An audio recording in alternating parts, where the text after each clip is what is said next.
बोलो जयकारा बोल मेरे श्री गुरु महाराज की जय। सभी गुरुमुख प्रेमियों से सप्रेम जय सच्चिदानंद। हमारे हृदय सम्राट नैनाभिराम श्री श्री परमहंस अवतार श्री पंचम पातशाही गुरु महाराज जी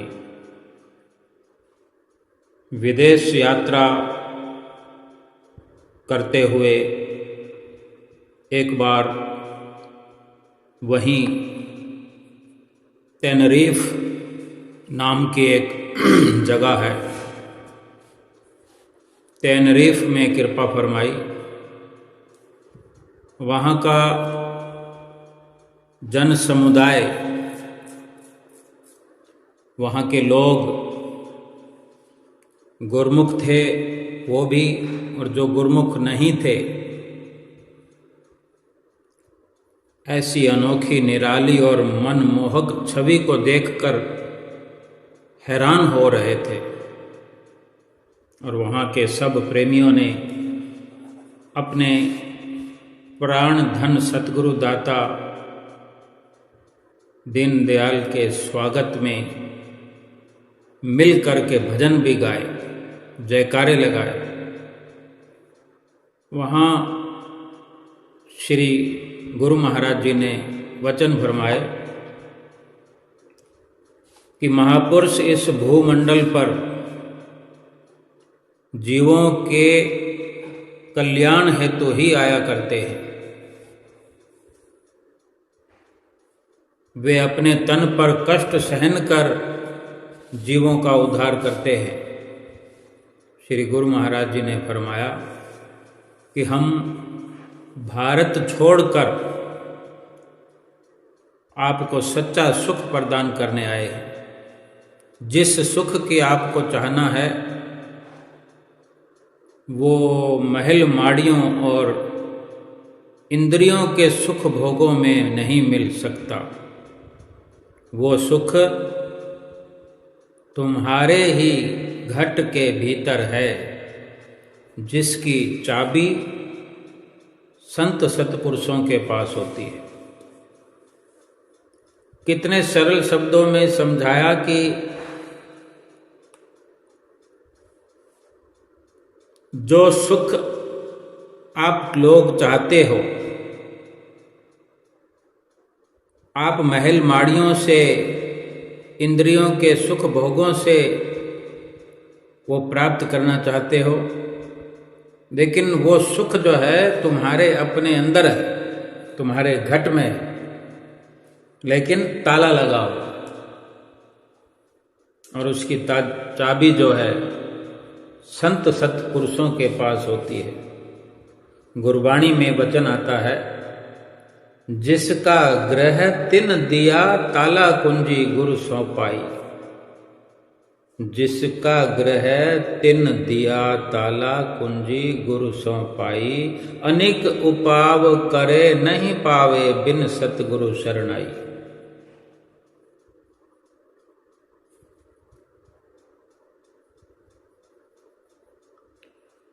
सतगुरु ही इस जीव को इसके भेद से अवगत कराते हैं, जो इस युक्ति को हृदय में बिठाकर कमाई करते हैं।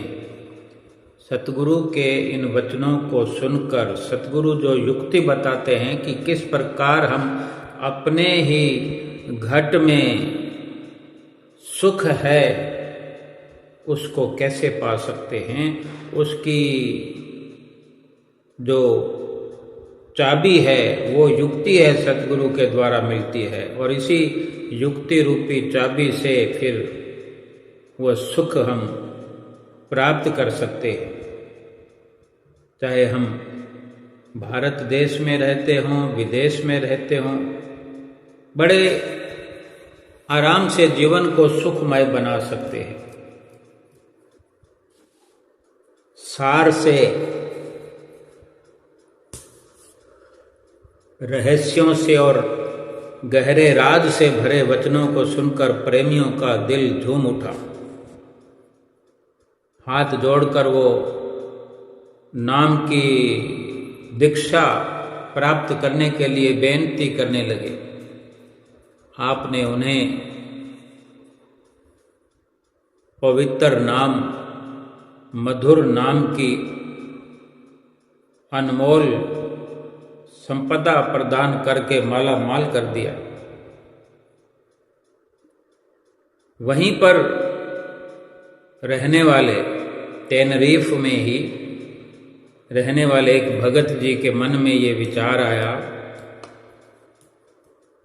हमारे मन में भी कई बार आता है कि सब कहते हैं ये गुरु महाराज जी अंतर्यामी हैं, गुरु महाराज जी भगवान हैं, लेकिन जिसके दिल में सच्चा प्रेम होता है,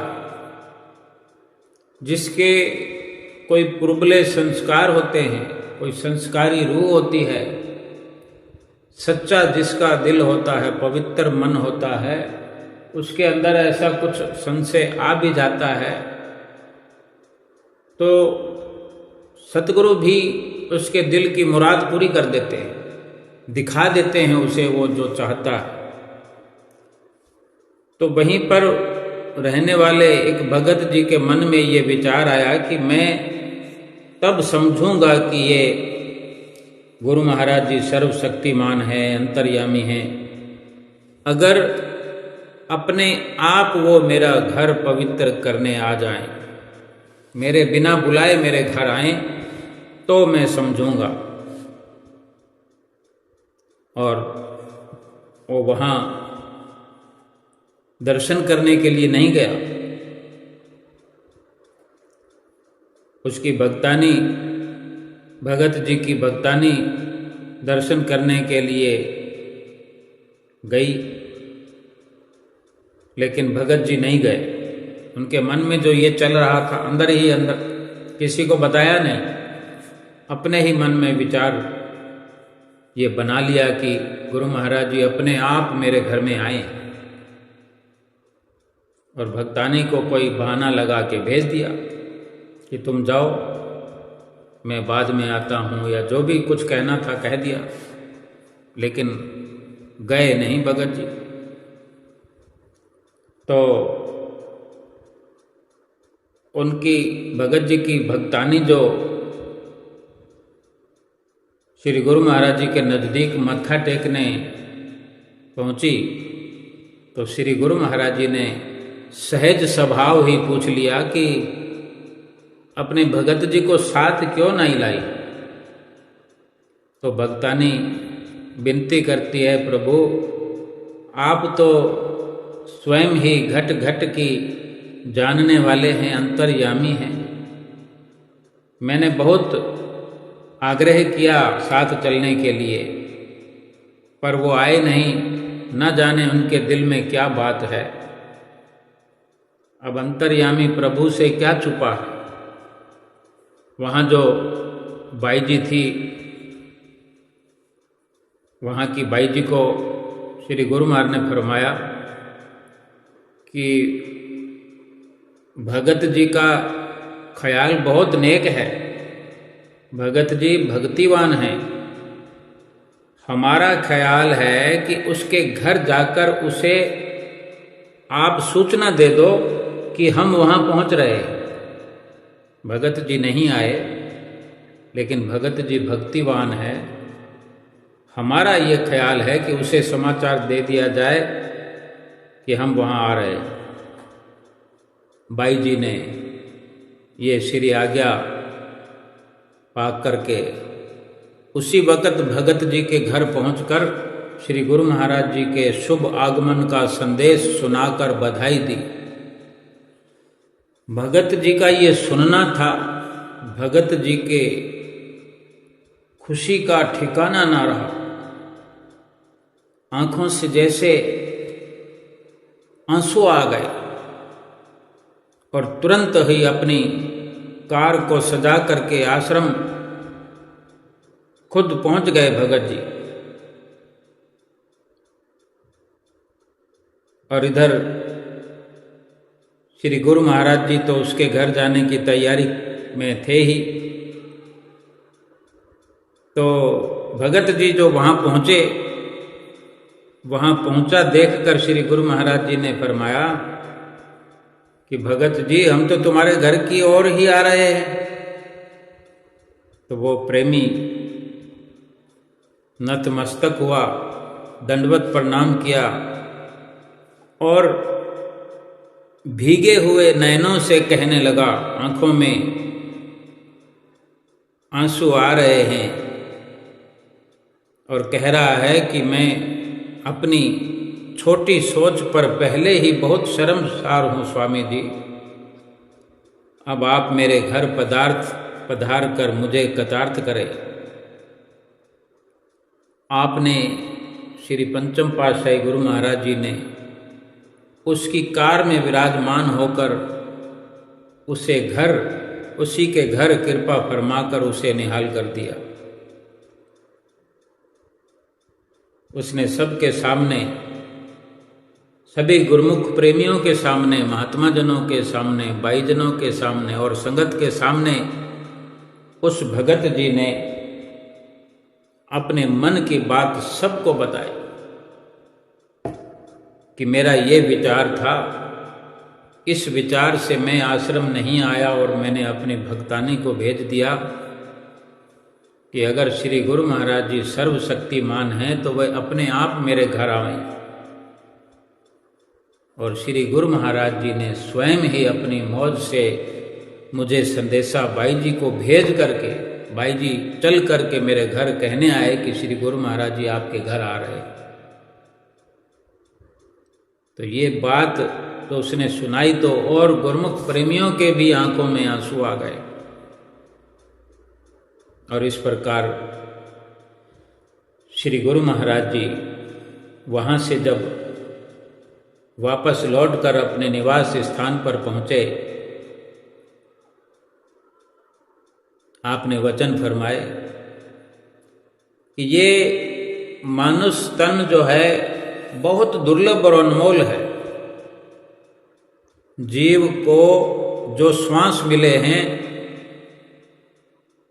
वे रत्नों और जवाहरातों से बढ़कर हैं।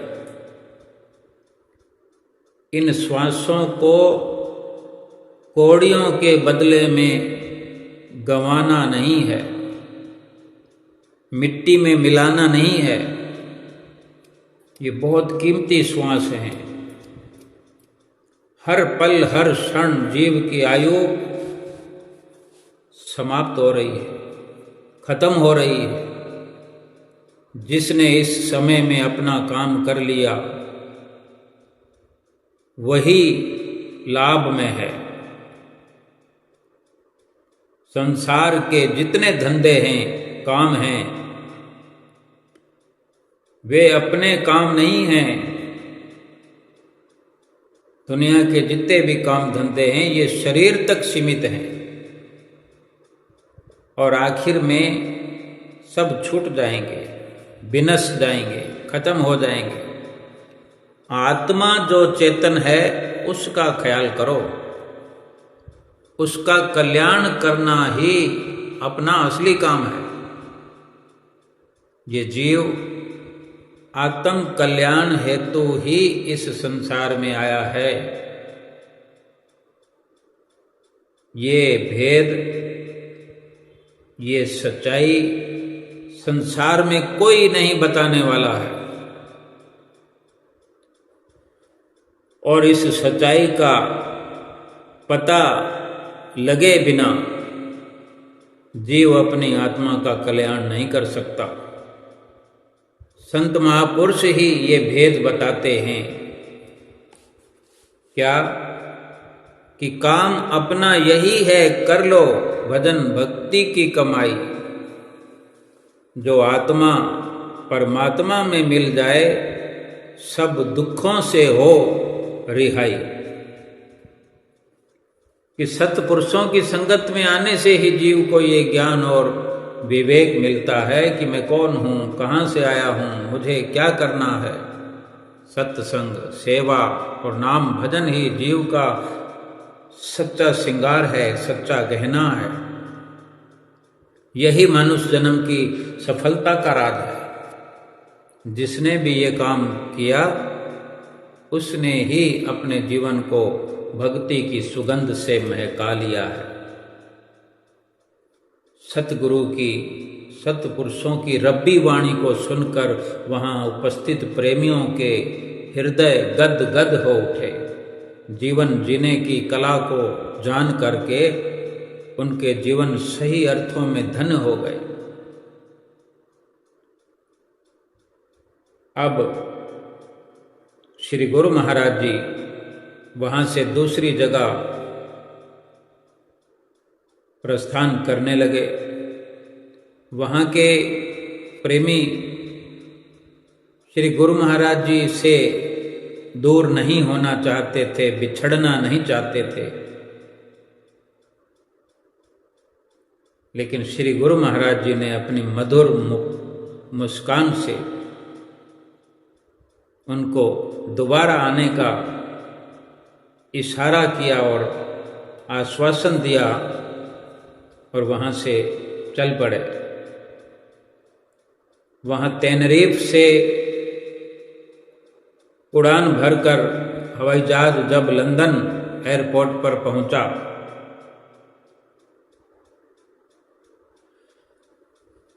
लंदन हीथ्रो एयरपोर्ट पर पहुंचा तो वहाँ उपस्थित गुरमुख प्रेमियों, जो कि पंजाबी और सिंधी दोनों मिले हुए गुरमुख प्रेमी, वहाँ एक भीड़ को देखकर ऐसा लग रहा था कि जैसे भारत देश में पहुंच गए हो। जैसे श्री गुरु महाराज जी के गुरमुख प्रेमी जहाँ दर्शन करते हैं तो उन्हें भी ऐसा लगता है कि ये भी आनंदपुर है, प्रयाग धाम है। श्री गुरु महाराज जी और श्री गुरु महाराज जी के साथ में जो मंडली थी, वे उन प्रेमियों को, पंजाबी और सिंधी भाषी दोनों प्रकार के प्रेमियों की भीड़ को देखकर वहाँ भी ऐसा दृश्य मालूम पड़ता था कि जैसे कोई हिंदुस्तान में पहुँच गए हों। वहाँ के प्रेमियों ने जयकारों के घोष से श्री गुरु महाराज जी का सच्चे दिल से स्वागत किया। लंदन के अंग्रेज इस दिव्य, अति दिव्य और तेजोमयी स्वरूप को देखकर भी हैरान हो रहे थे।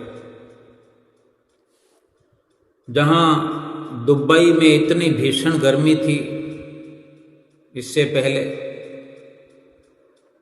जहां से आए, अब वहां बिल्कुल उलट लंदन में ठिठुरने वाली सर्दी थी।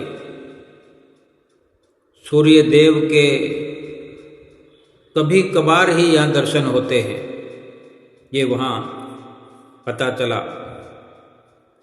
माया की इस नगरी में चारों ओर माया का ही पसारा है।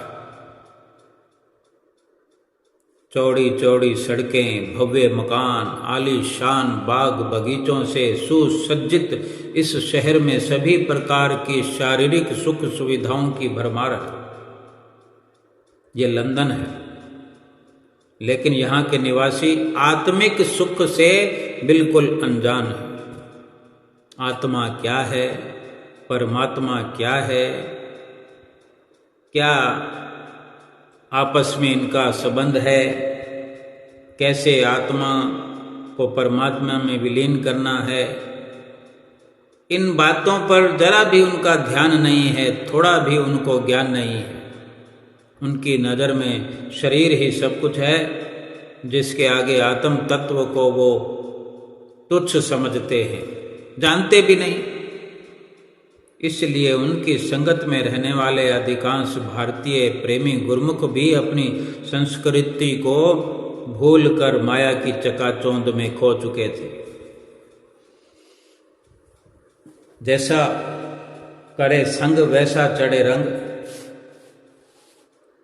जहां इंसान पहुंच जाता है, सबसे बड़ी बात यह है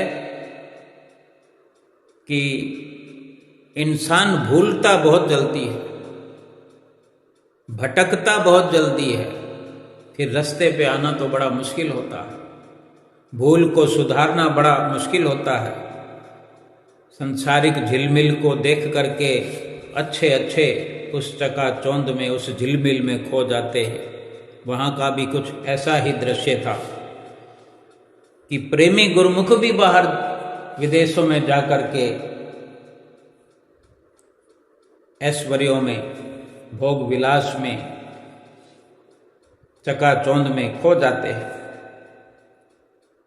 श्री गुरु महाराज जी ने फरमाया कि मनुष्य जब अपने मानव जन्म के लक्ष्य को भूल जाता है तब निराकार परमात्मा साकार बनकर संत रूप में अवतरित होते हैं और सारे विश्व में भ्रमण करके जीवों को आत्म कल्याण का पथ दर्शाकर उन्हें सच्चाई का ज्ञान कराते हैं, सच्चाई का रास्ता दिखाते हैं।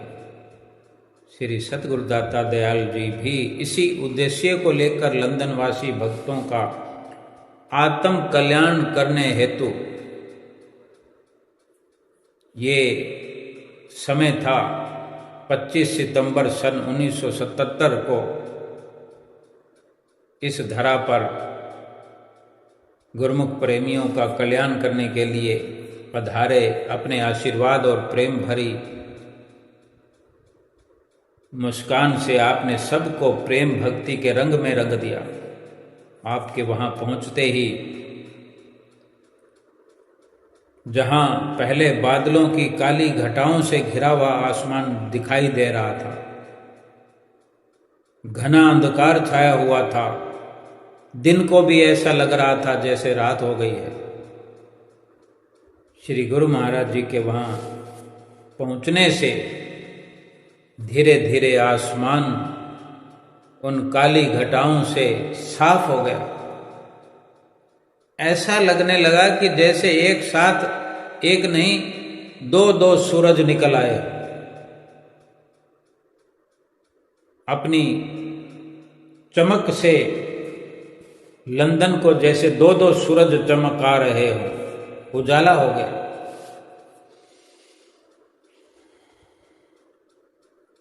और वहाँ एयरपोर्ट से जब श्री गुरु महाराज जी बाहर निकलकर आपने भगत देशराज जी के घर कृपा फरमाई और वहाँ कुछ महात्मा जनों को बुलाकर फरमाया कि हमारे पास यहाँ 10 दिन का समय है। यानी श्री गुरु महाराज जी ने मौजवश फरमाया कि 10 दिन हमें यहाँ रहना है। सभी भक्तों को सूचना कर दो फोन के द्वारा। उस वक़्त हिंदुस्तान में टेलीफोन की मुश्किल बेशक हुआ करती थी, लेकिन लंदन जैसे शहर में काफ़ी जो एडवांस हुआ करते हैं टेक्नोलॉजी, तो फोन द्वारा सूचित करने का श्री गुरु महाराज जी ने उनको आज्ञा फरमाई। तो यही इशारा श्री गुरु महाराज जी का था कि सबको सूचना कर दें ताकि अपनी सुविधा के अनुसार वो यहाँ आकर सत्संग का लाभ प्राप्त कर सके। अनेकों गुरुमुख प्रेमियों को पता होता है, लेकिन बहुत से लोगों को पता नहीं होता। सो श्री गुरु महाराज जी अपने प्रेमियों को सबको बुलाना चाहते हैं और ये वहाँ के उपस्थित निवासियों के जिम्मे लगा दिया। श्री गुरु महाराज जी का ये शुभ संदेश सुनते ही जिन गुरुमुखों के मन में महात्मा परम विवेकानंद जी और महात्मा सत विवेकानंद जी के सत्संग से भक्ति के संस्कार उदय हो चुके थे, उनकी आत्मा मानो परमात्मा से मिलन के गीत गाने लगी। जिनको पता चला कि श्री गुरु महाराज जी इस धरती पर पधारे, जैसे क्षमा पर परवाने दौड़े चले आते हैं, कैसे क्षमा के नजदीक उड़ उड़ करके जाते हैं, उसी तरह श्री आज्ञा को पाकर प्रेमी दीवाने गुरुमुख श्री दर्शनों के लिए दौड़े चले आने लगे। एक मेला सा लग गया और सत्संग और प्रवचनों की पावन गंगा में गोता लगाने लगे। सुबह से शाम तक प्रेमियों का तांता लगा रहता। आ रहे हैं, बैठ रहे हैं, कुछ समय सत्संग का लाभ उठा रहे हैं, प्रसाद ग्रहण कर रहे हैं, वो जाते हैं, दूसरे आ जाते हैं। उस स्थान से 10 मील की दूरी पर एक रेस्टोरेंट था। एक रेस्टोरेंट के बड़े हॉल में रात्रि का एक कार्यक्रम होता है, श्री दर्शन और सत्संग का कार्यक्रम होता है। प्रेमी गुरुमुख वहां पहुंचकर अपने दामन में भक्ति के हीरे मोती इकट्ठा करने लगे। इसके साथ साथ अनेक जीव जो सोई अवस्था में थे, सुप्त अवस्था में थे, वो जागृत हो गए, नाम प्राप्त किया, नाम का धन प्राप्त किया, सत्संग प्रवचनों से आत्मक उन्नति का रास्ता अपनाया। और ऐसे ही ये सिलसिला सत्संग का और श्री दर्शनों का चलता रहा। एक दिन श्री वचन हुए कि कुदरत ने इस द्वंद्वमयी संसार के अंदर हर वस्तु के 2 पहलू बना दिए हैं। अगर सुख है तो दुख भी है, रोशनी है तो अंधेरा भी है, रात है तो दिन भी है, कांटे हैं तो फूल भी हैं। ये स्वाभाविक ही है कि हर इंसान के दिल में ये चाहना होती है कि वो सदा सुखों से भरपूर रहे और उसे कोई भी गम न सताए। आपने प्रेमियों को संबोधित करते हुए पूछा कि आप सब प्रेमी भारत से आए हो यहाँ? तो सबने हाँ कहा कि जी स्वामी जी। तो श्री गुरु महाराज ने पूछा कि यहाँ क्या चाहत लेकर आए हो, किस चाहना से आए हो? तो प्रेमियों ने विनती की कि भगवान, हम सुख की चाहना से यहाँ आए हैं। श्री गुरु महाराज जी ऐसे पूछ रहे हैं उनसे जैसे कि सब जानते हैं वो कि यहाँ आए हुए गुरुमुख प्रेमी किस चाहने से आए हैं और उनके दिलों में क्या हलचल हो रही है। जो गुरुमुख प्रेमी जवाब दे रहे हैं कि स्वामी जी, हम सुख की चाहना से यहाँ आए हैं, लेकिन यहाँ जैसे जैसे धन बढ़ रहा है, हमारे पास कमाई हो रही है, साधन बढ़ रही है, यानी जैसे जैसे माया बढ़ रही है उतने उतने दुख भी साथ में बढ़ते चले जा रहे हैं। तब श्री गुरु महाराज जी ने फरमाया, जीवात्मा सुख स्वरूप परमात्मा की अंश है, इसलिए इसकी सुख की चाहत तो ठीक है, परंतु कर्म और तलाश ये गलत है। सुख की चाहना तो अच्छी बात है, अधिकार है, लेकिन कर्म और तलाश गलत दिशा में है। इसे माया ने भरमा लिया है, माया ने भटका दिया है। माया के धोखे में आकर जीव जन्म मरण के चक्कर में पड़कर दुखी और अशांत बना हुआ है, जबकि माया के समानों में सुख नाम मात्र को भी नहीं है। सारी सृष्टि का राजपाट मिल जाने पर भी जीव को सुख कभी मिल नहीं सकता। गुरबाणी में वचन आया है कि सगल सृष्टि को राजा दुखिया, हर का नाम जपत होय सुखिया। महापुरुष फरमाते हैं कि सुख केवल प्रभु के नाम में है। सब संतों की अनुभवी वाणियां बताती हैं कि दुनिया और दुनिया के सामानों में सुख नहीं है। सुख पाना है तो उस मालिक को सदा याद रखो।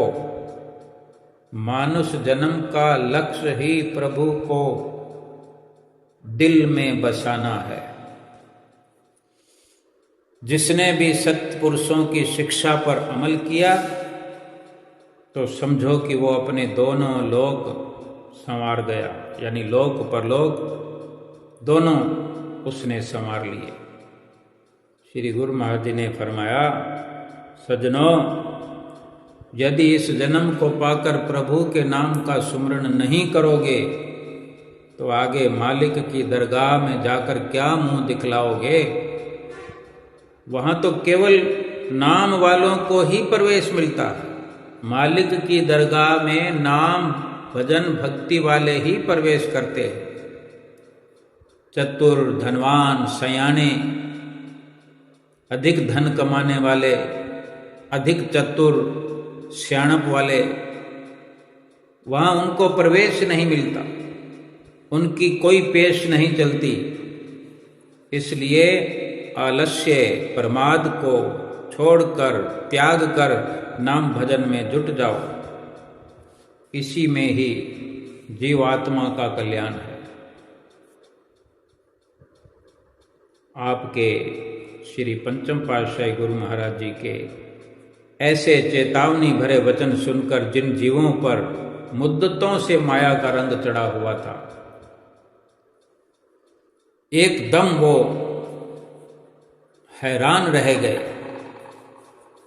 ऐसे वचन सुनकर जैसे गहरी नींद में सो रहे हों और अचानक से जाग हो जाए। उनके हृदय में आध्यात्मिकता की नव चेतना का संचार हुआ। वे सोचने लगे कि हमने इतना समय यूं ही नष्ट कर दिया। श्री वचनों से उनके अंतर हृदय में ज्ञान की ज्योत जग गई। सत्य और असत्य का ज्ञान हो गया। मन में भक्ति की उमंगें तरंगित हो उठी। वे सब आपका आभार प्रकट करते हुए आपकी कृपा की याचना करने लगे, प्रार्थना करने लगे।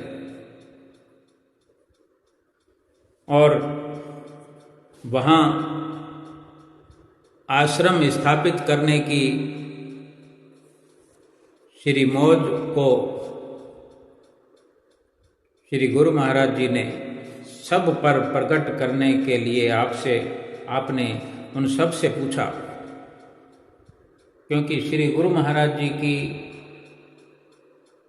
जो हार्दिक मौज होती है वह यही होती है कि गुरुमुख प्रेमी सदा सदा सुखी रहे, सच्चा सुख उनको मिलता रहे, आत्मा का कल्याण होता रहे, 5 नियमों की पालना करते रहें, भजन अभ्यास करते रहें। तो श्री गुरु महाराज जी की मौज थी कि वहाँ स्थापित किया जाए, आश्रम का निर्माण किया जाए।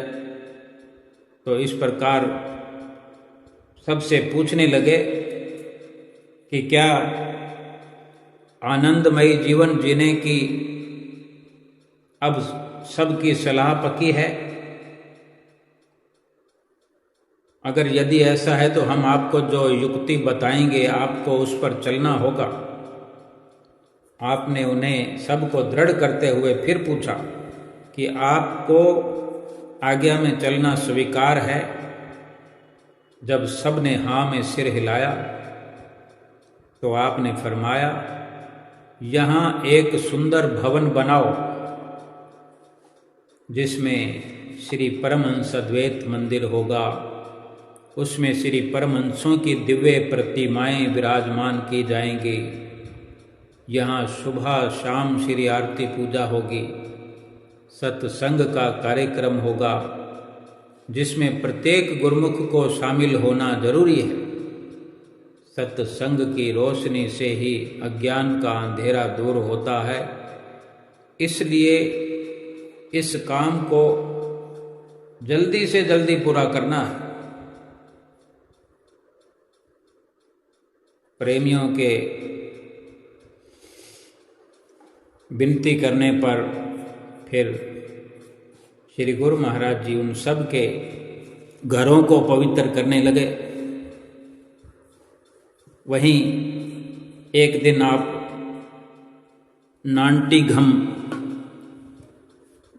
नाटिंघम और बर्मिंघम से महात्मा सुखानंद जी के साथ कुछ प्रेमी श्री चरणों में उपस्थित हुए।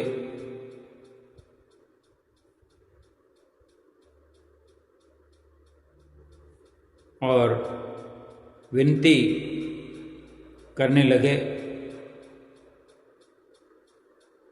कि वो अपने साथ श्री गुरु महाराज जी को ले जाना चाहते थे, वहाँ कृपा करने के लिए विनती करने लगे। उनकी विनती को स्वीकार कर दया निधान प्रभु ने वहाँ पर नाटिंघम बर्मिंघम में 29 सितंबर को आपने कार द्वारा कृपा फरमाई। नॉटिंघम बर्मिंघम में अविनाशी प्रभु को पाकर वहाँ सब ने अपने भाग्यों की सराहना की, अपने भाग मनाए, दर्शन किए। आपने भी अनमोल वचनों की दात लुटाकर उन्हें भक्ति के धन से सराबोर कर दिया। नाटिंघम और बर्मिंघम में पहुंचकर गुरुमुख प्रेमियों के सन्मुख विराजमान हो श्री वचन फरमाए कि जिस प्रकार हर कोई सफाई में रहना पसंद करता है, गंदगी में कोई रहना नहीं चाहता, इसी प्रकार जो मन मंदिर को विषय विकारों की गंदगी हटाकर साफ सुथरा करके रखता है, अपने मन को मन एक मंदिर है। ये अलग बात है कि हमने अपने मन के मंदिर को गंदा किया हुआ है विषयों से, विकारों से, विषय विकारों की गंदगी से। श्री गुरु महाराज जी ने वचन फरमाए कि जब कोई सफाई में रहना पसंद करता है, गंदगी कोई नहीं पसंद करता, तो मन मंदिर को भी विषय विकारों की गंदगी हटा करके साफ सुथरा करके रखना चाहिए। असल में वही अक्लमंद है, वही सियाना है जो अपने मन को साफ सुथरा रखता है, फिर उसी के हृदय में मालिक निवास करते हैं। जैसे शरीर के लिए बाहर की सफाई करना जरूरी है, उसी प्रकार आत्मा के लिए अंदर की सफाई करनी बहुत जरूरी है, जो सत्पुरुषों की संगत के बिना, सत्पुरुषों की शरण संगति के बिना ये हो नहीं सकता। जीव को कई जन्मों के पूर्वले कर्मों के फल स्वरूप ऐसा संयोग मिलता है। इस दुर्लभ समय को व्यर्थ न गंवाओ, बल्कि इसी समय में अपने आप की पहचान करो। सत्संग, भजन और सेवा से मैले मन की सफाई करो। जैसे बाहर की सफाई झाड़ू पोछा करने से हो जाती है, मन की सफाई सत्संग से, भजन अभ्यास से, सेवा से हुआ करती है और करो। और इन्हीं सब की रगड़ से जब मन निर्मल हो जाएगा तो बड़ी आसानी से, सरलता से अपने ही घट के भीतर परमात्मा के नूर का प्रकाश हो जाएगा। हृदय में आलोक भर जाएगा, हृदय आलोकित हो जाएगा। भगवान श्री कृष्ण गीता में फरमाते हैं, शौक जब तक है पसे पर्दा जमाले यार है, हट गया पर्दा तो फिर दीदार ही दीदार है। यानी जब तक चाह और कामना मन में भरी पड़ी है तब तक मालिक का दर्शन नहीं हो सकता। जब कामनाओं का ये पर्दा, इच्छाओं का ये पर्दा हट जाता है, फिर जीव को हर कहीं मालिक का दर्शन होता है। जहाँ भी हो, जिस भी स्थिति में हो, वो हर वक्त मालिक को अपने अंग संग देखता है, खुली आंख में देखता है, बंद आंखों से देखता है। जीवात्मा परम आनंद में उसकी समा जाती है, तीनों ताप मिट जाते हैं, आप पाप त्रय ताप, तीनों ताप मिट जाते हैं और मन की सारी दुविधा दूर हो जाती है। इन मधुर वचनों का रसपान कर सभी प्रेमी आनंद विभोर हो गए, सब कलह कल्पनाएं दूर हो गई, सबको भव का किनारा दिखाकर आपने नाटिंघम की ओर प्रस्थान किया। बर्मिंघम से नाटिंघम की ओर चल पड़े। वहाँ के प्रेमियों ने श्री प्रभु जी के स्वागत करने के लिए भजन गाए। वे सब तन्मयता से दर्शन कर अपने जन्म की मेल को धोने लगे। आपने भी प्रसन्न मुद्रा में अपने पावन वचनों में दुनिया में रहने की युक्ति समझाते हुए फरमाया कि तुम्हें दुनिया में ऐसे रहना है जैसे जल में कमल निवास करता है। वचन फरमाए गुरबाणी के कि जैसे जल मही कमल निरालम मुरगाई नय साणे, सुरत सबद भव सागर तरिए नानक नाम बखाणे। कि जैसे जैसे जल का स्तर बढ़ता है, कमल भी वैसे वैसे ऊपर उठता जाता है। कमल जो पानी में रहता है, पानी से खुराक लेता है, लेकिन खुश्क रहता है, पानी का असर अपने ऊपर नहीं आने देता। अगर पानी ऊंचा आता है, पानी का स्तर बढ़ता है, तो कमल ऊपर ऊपर उठता रहता है। यानी उसने पानी की सतह पर ऊपर ही ऊपर रहना है, डूबना नहीं है, पानी के असर में नहीं आना है। पानी में रहते हुए भी खुद को पानी में डूबने नहीं देता। ऐसे ही मुर्गाबी पक्षी के पंख जो हैं इतने चिकने होते हैं कि उन पर पानी नहीं ठहरता।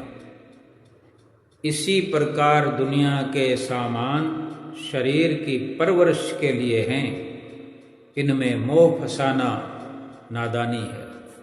दिल में केवल प्रभु नाम की और प्रभु की प्रीत को बसाना है। दुनिया की प्रीत को दिल में जगह नहीं देना है। कुटुंब परिवार से दिल लगाना ये मोह है। ये मोह, ये दिल लगाना जीव को 84 के चक्कर में डाल देता है। इस सत्य की परख सत्पुरुषों की संगत में आने से होती है।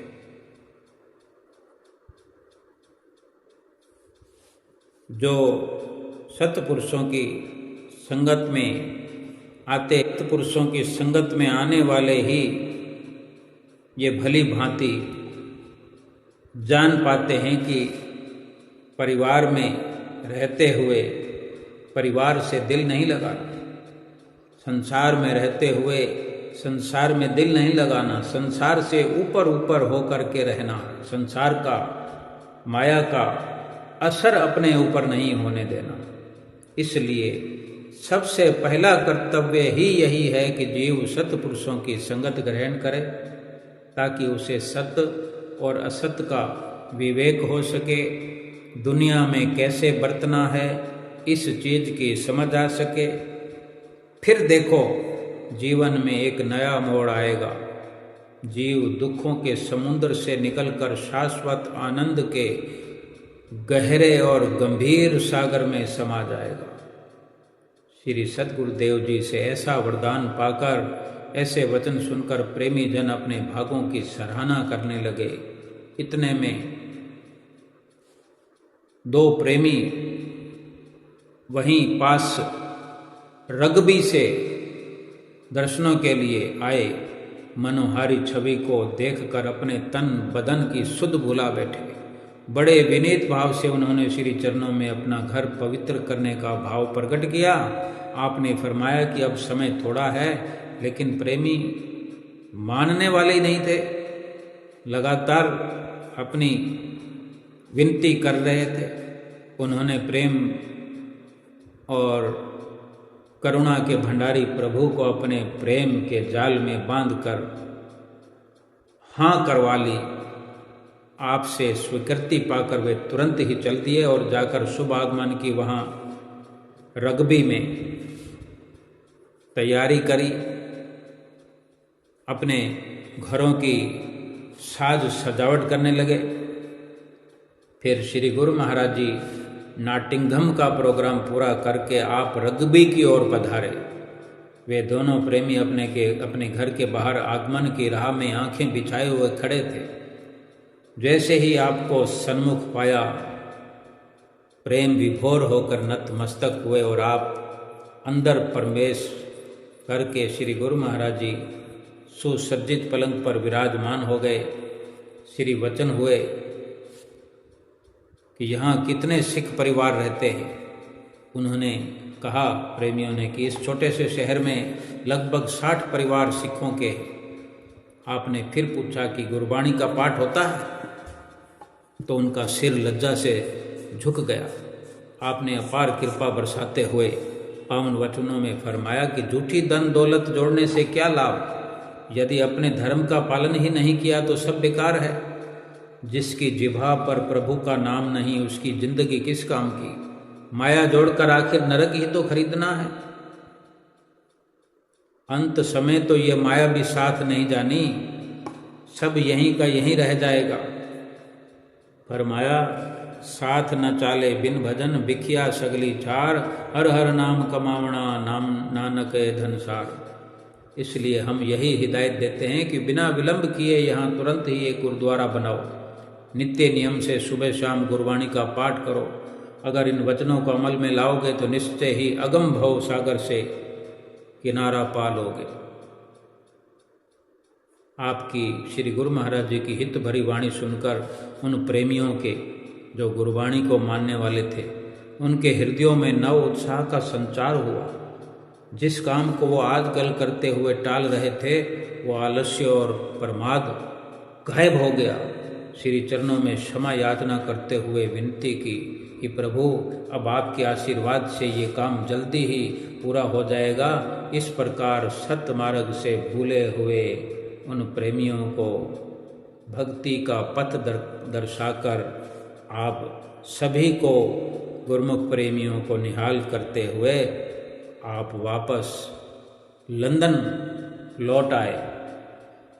कितने दयालु हैं हमारे श्री परमहंस अवतार।